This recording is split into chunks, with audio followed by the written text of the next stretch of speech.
Imagine someone walking away from everything they have, family, stability, love, only to hit rock bottom and discover that home was the treasure all along. Sound familiar? Today we're diving into one of the most touching and timeless stories ever told, The Prodigal Son. It's about mistakes, forgiveness, and the beauty of second chances. Stay with me. You're about to hear a story that might just change how you view your own life. Once upon a time, there was a father who had 2 sons. This father was kind, hard-working, and loved his boys deeply. One day, the younger son came to him and said, "Father, I want my share of the inheritance now."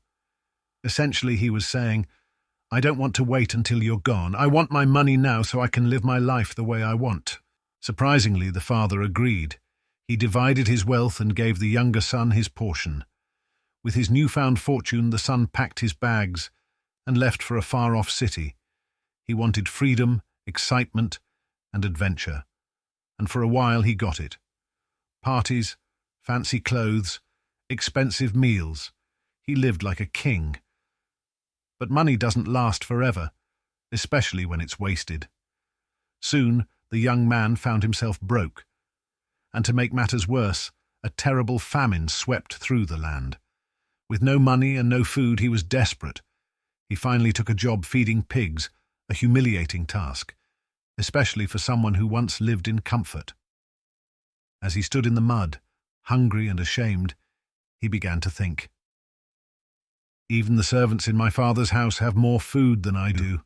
What am I doing here? I'll go back to my father and tell him, "I've sinned against you and against heaven. I'm not worthy to be your son anymore. Just let me be one of your servants." So he got up and began the long journey home. Now here's the amazing part. While the son was still far away, his father saw him. The father had been watching, hoping, waiting for his son to return. And when he saw him, he didn't wait. He ran to his son, threw his arms around him, and kissed him. The son started his rehearsed speech.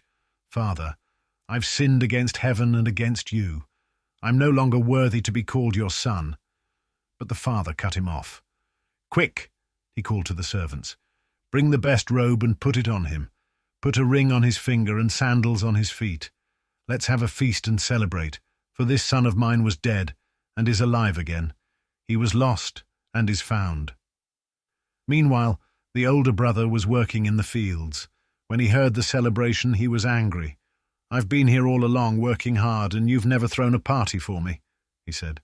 But the father gently reminded him, "You are always with me and everything I have is yours. But we had to celebrate because your brother was lost and is now found."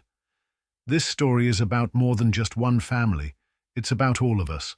At some point we've all made mistakes, hurt others, or wandered off the right path, but the message here is clear. No matter how far you've gone, you can always come home.